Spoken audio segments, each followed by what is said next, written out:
Good morning. This is the Innovation Conversation. How you doing, Tom? Good, Kevin. How are you? Good. Good to see you. Good to So see I you out on thought the road. it's great to be on the road. I'm in Tampa. So Right. when I'm done with you, I'm going downstairs to speak to the FMI Financial Executives Conference. So I'm looking forward to Awesome. that. So Well, say hi to him for me. I will do that. I will do that. And then I'm going I used to to. be an FMI financial executive back in the day. That's true. You would have come to this event, right? I would have, yeah. Um, So anyway, I thought this would be a good week to talk about talk a little bit about Amazon. They've been in the news a lot.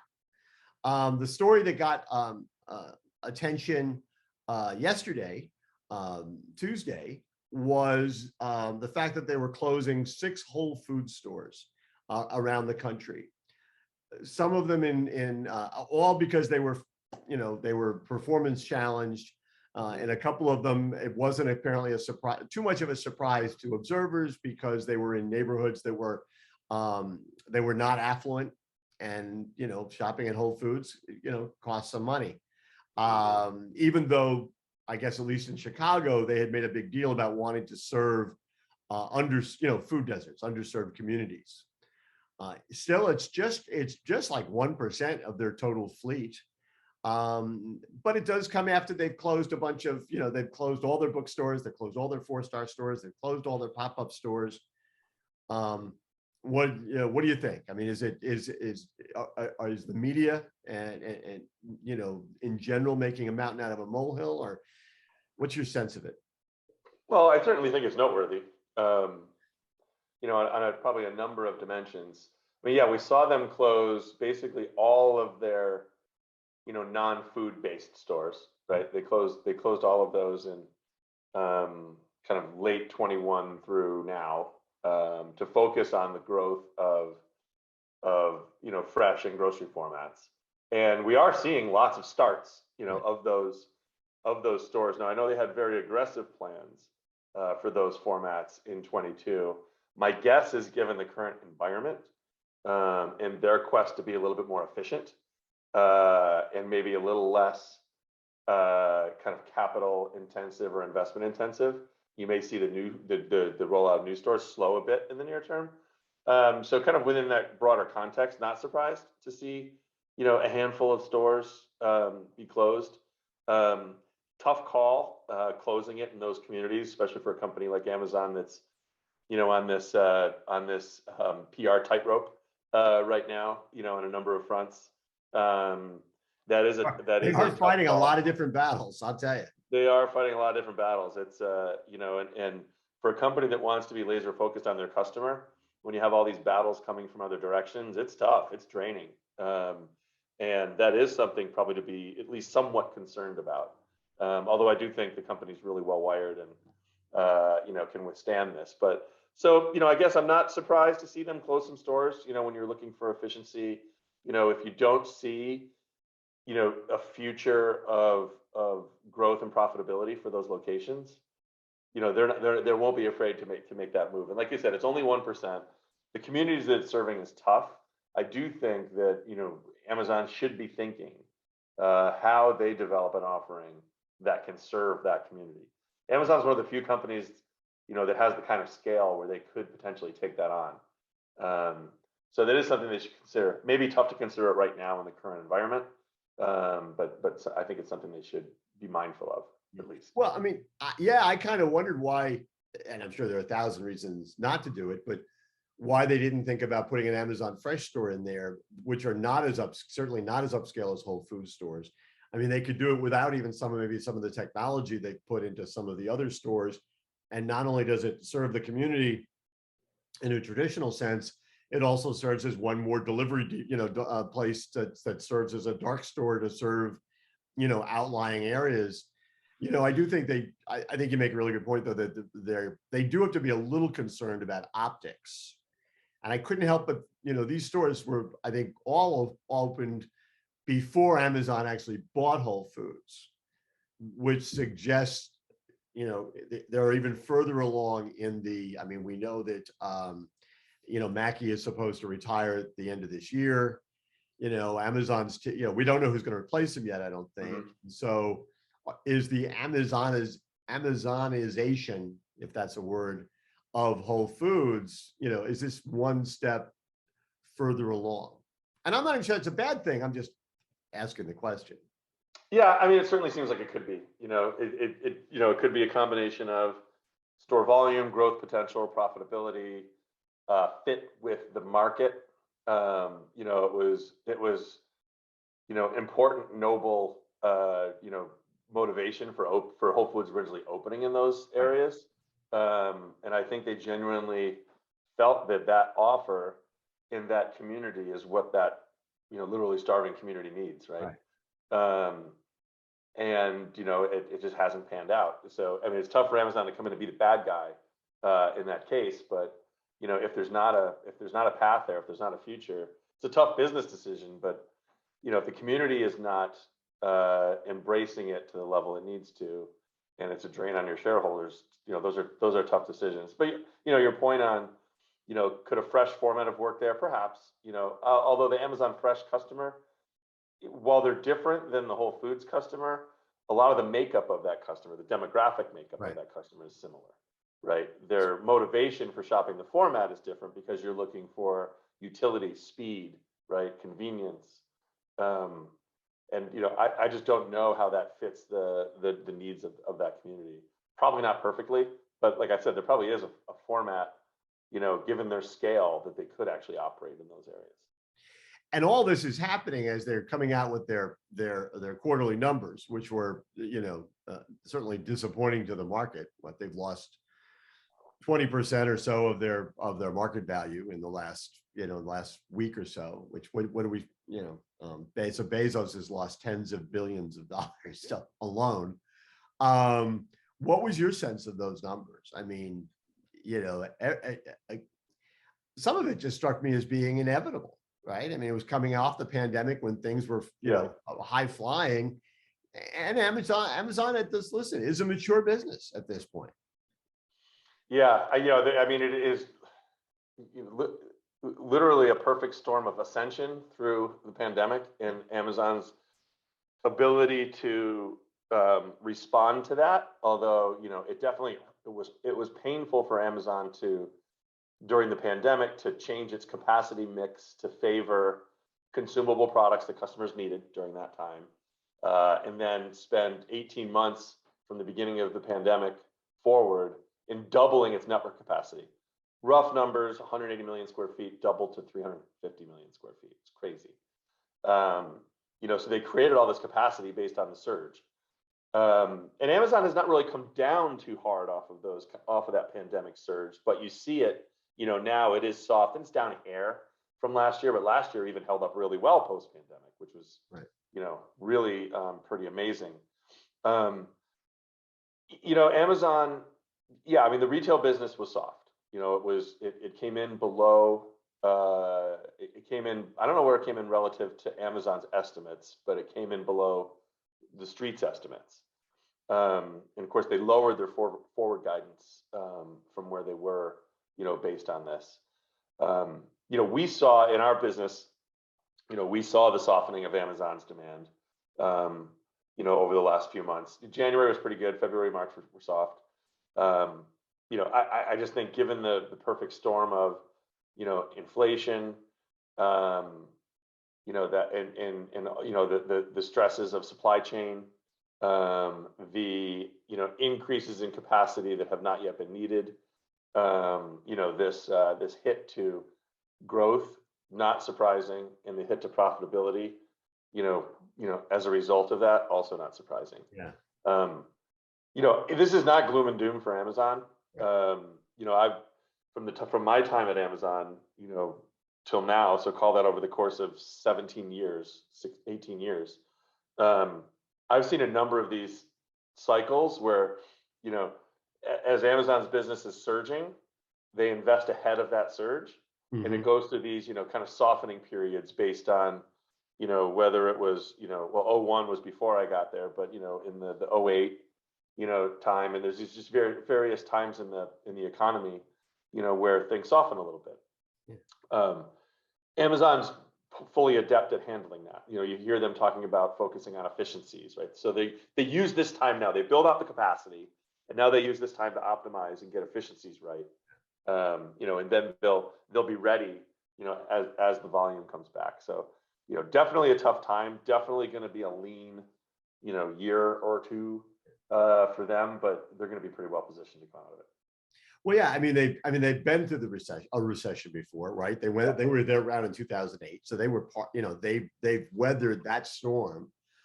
They've never actually had to do business in the middle of high inflation, right? Because they were created in 95, and it was 10 years before that inflation was high.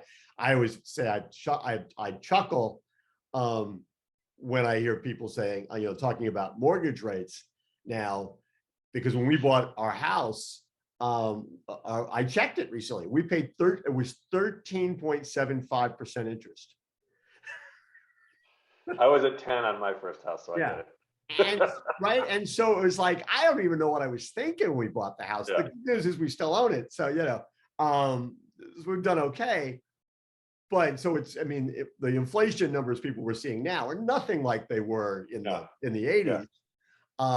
But for most people, it's the first time through, right? And it's like, oh my God, what are we going to do? But yeah, I would imagine, I mean, but it'll be interesting to see with Amazon how it affects, you know, how does it affect Prime Video? How does it affect, you know, does it affect Subscribe and Save? Does it affect, you know, their ad support business? I think it's interesting. I think it's fascinating to see that they're making, they seem to be making much bigger investments in what they're calling Freevee, which is the old IMDb channel, which they've now converted, which is ad supported. And they're already starting to, you know, they're really starting to plug a lot of original content into there. And that's all ad supported. So it's another way of driving dollars into the system. I think they're going to need to do that across, you know, I mean, a lot of these media investments, Thursday Night Football, other things, right? That those are going to be, you know, advertising juggernauts, I think ultimately for them. And they need to do that. You know, there is, I mean, we had our last innovation conversation was about subscriptions. I think it was our last one. Yes. And you know, there is some subscription fatigue out there as far as subscribing to services. Right. You know, people are realizing, you know, wow, I look across everything I subscribe to, all the content I subscribe to across the board, and I'm, you know, paying hundreds of dollars per month. Right. You know, and is that really the right thing to do? And, you know, I do think in the world of subscribable services, I think Amazon Prime is still a really good deal. And Amazon is really going to continue to do their best to make that a good deal during this time. You know, as folks are rationalizing their subscriptions, I think they're going to fight hard to keep that. But, you know, I mean, the current, you know, economic condition it's impacting, you know, it will definitely stress Prime memberships. I think it will dramatically reduce signups. I do think it will cause churn. I think it's inevitable. You know, I think that, you know, Subscribe and Save, you know, we'll see. I mean, it's you do get a good value with Subscribe and Save, right? And even in a time of increasing prices, you know, you're getting it for less than you would get it otherwise, right? You know, when you subscribe. And so I think that holds up pretty well through this. And any retailer that offers that type of program, you're offering that value, will do well. You know, the Amazon platform overall, with, you know, multiple sellers competing to sell the same item, right, in a marketplace. You know, sometimes Amazon's competing with them, sometimes Amazon's not. But that will lead to, you know, a lower price than if it was, you know, just a price set by the retailer. So, you know, I think it's still, like, there's a lot of components of the business that I think will do well through a recession. You know, the recession itself won't help the business do well, but I think there are some components that will. And the other thing we you know, we should note too is, you know, the advertising business has become massive. You know, it's $31 billion in 2021, growing like crazy. You know, handily the third largest digital ad platform, and is coming after Meta, you know, pretty strong. And Meta is going to be struggling with the iOS privacy features. Advertising is going to get stressed too during this. You know, it's site traffic. You know, kind of the spend from manufacturers. You know, manufacturers are still going to spend there, but, you know, with everybody kind of hurting a little bit, you know, dollars are going to go there. It's going to continue to grow. But I think its growth versus what its potential is, likely can be muted a bit for the next year or so. In some ways, it's like, it seems like, Netflix sneezed and everybody got a cold, right? I mean, it was like, because those numbers were so startling, losing subscribers for their first time in more than a decade. Although it ended up that the loss was all people like in Russia who are no longer getting Netflix, but Yeah. still, but it did point to, a challenge, to that business model. But it has seemed to me that one of the differences, let's say, between Amazon or Apple and Netflix is, at Apple, yeah, they have this, vibrant streaming model with increasingly, I think, really interesting content. But at the end of the day, they really just want to sell you a smartphone or a computer or whatever, right? At Amazon, they want to sell you, they have all this great video, but they really want to sell you, everything, right? And Netflix doesn't have that, right? And Netflix, all Netflix has is what's on their site. And while they have original content, so much of it is undifferentiated. It's other stuff. And I think it's going to be interesting to see that. And to me, that's always, that's where the retail metaphor comes in, right? Is that Netflix may just not have a differentiated enough offering that over time, and I think Netflix is going to be fine over time, but they're going to have to figure this stuff out. How do they adjust their business model? Absolutely. So it's stretched across. I keep thinking they should buy like HBO or something, well, if you think about I mean, you mentioned, Apple and Amazon have motives far beyond streaming, right? Streaming is a piece of what you get from them. Right. And, in both cases, they're profitable parts of the business, but one component of the formula, right? In Amazon's case, Apple wants to sell you hardware along the way and wants you to subscribe to services. Amazon wants to be a solution for your problems as a consumer and as a household, right? So, they want to, when you have a need, they want, between their app, their web interface, and their Alexa interface, they want to be right there to solve it for you. And that's on the consumer side. Also on the consumer side, what they're building out in pharmacy and healthcare is going to be pretty massive. And then, AWS is the platform upon which Netflix sits. So as Netflix goes, the profitability, or, a big chunk of their revenue goes over to Amazon for the support of the platform. The tough part for Netflix is that they're kind of a relatively one-trick pony, right? They are streaming. They have great content too, really good content, good range, but is that differentiating enough? Yeah. If it's content that's that compelling, you can't get it elsewhere, it is going to hold a lot of their subscriber base, I would think. Yeah. But it's just tougher if that's all you have. Yeah. Well, it's interesting because and this is, I write it all the time on Morning Newsbeat. It's what I'm going to talk about when I go downstairs to the FMI meeting here, which is, listen, there's different ways to approach the business, right? You can be transactional or you can be relational. And in the case of, say, both Apple and Amazon, they are creating relationships with consumers. And Netflix is at its core, I think, much more transactional. I pay you this money every month and I have access to this stuff, but I'm not sure it's creating as much of a relationship as the other two. I think it probably is, there's probably something in the content and the kind of emotion and connection it evokes to its audience. Right. That's probably where you get the, that emotional connection with them. But at the end of the day, it's interesting though, because Amazon, they just want to be a utility for kind of everything. Right. And, but it's through that, knowing that they're there, knowing that they're going to have the product I want, it's going to be at a good price, I'm going to get it quickly, and it's going to be in good shape, it's not going to be damaged, and like all that fantastic utility does create that emotional bond. Okay, last question. I want to go back to Amazon for a second. This is the question I've been dying to ask you. Do you think there's is Andy Jassy the right guy at Amazon right now? Or Could we see Jeff Bezos pulling a Howard Schultz? You're hesitating.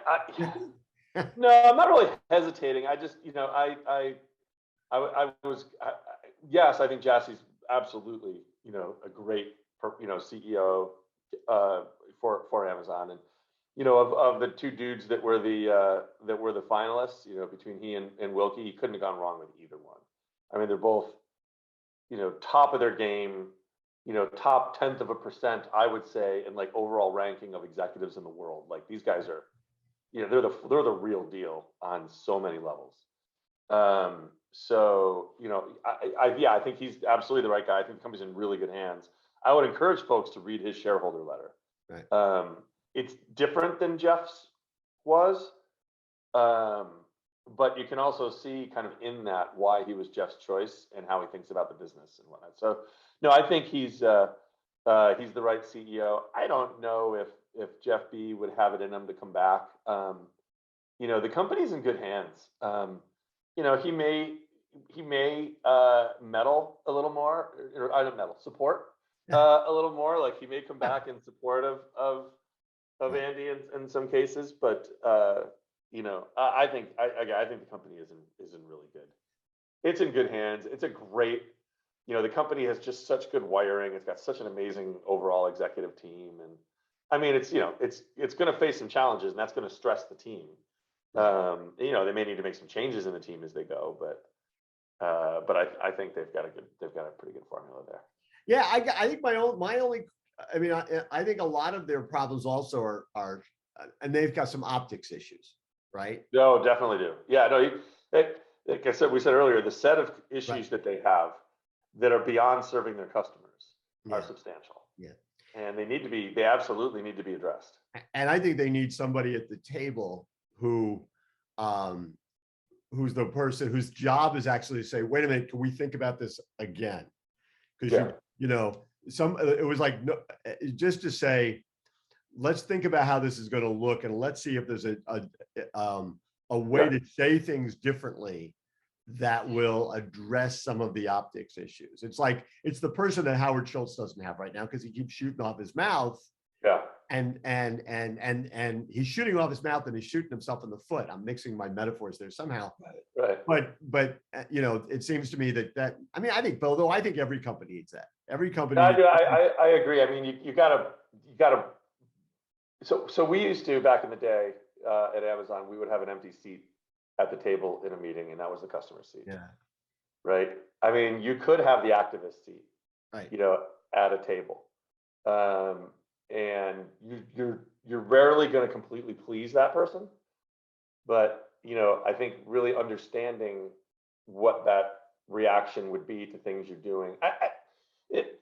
I'm sure the company is keenly aware of this, right? And I'm sure they are putting it through, these filters or these challenges. But yeah, no, you definitely. I mean, you've got a lot of constituents to please now, and you can't please everyone all the time, that's for sure. True. But you got to find the right balance, and that's the tricky part. Seems like a good place to end. Hey, listen, as always, thank you. I'll see you in a couple of weeks. Thanks, Kevin. Knock 'em dead today, and safe travels. And I look forward to seeing you in a couple weeks. Sounds good. Take care. See you, everybody. Thanks, everyone.